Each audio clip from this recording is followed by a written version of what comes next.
Dhe lajmi i fundit, këngëtarja shqiptare e operës Ermonela Jao deklaron në intervistë: "Jam e dashuruar me operën italiane, por shpirti im është mesetar."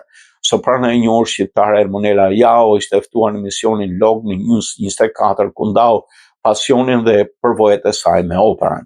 "E ndjej veten shumë afër italishtes, jam dashuruar me operën italiane, por dhe me atë franceze. Kam të nduar edhe në gjermanisht dhe rusisht, megjithatë më shumë qëndroj tek shpirti mesetar", tha Jao. Ajo theksoi diferencat me stileve operistike. Opera italiane është më drejt për drejt, ndërsa ajo franceze është më romantike dhe nuk jep atë dramën si ajo italiane. Megjithësi, të dyja janë pjesë e rrugtimit tim artistik. Soprano shqiptare e konsideron karrierën e saj si një ëndër që ka nisur në fëmijëri dhe gëzon çdo ditë. "Për mua është një ëndër që ka filluar që e vogël dhe shijoj tani për ditë, nuk krahasoj veten me askënd, kërkoj të bëj më të mirën, po më bën shumë qejf që jam ndër 6 sopranot më të mira në botë."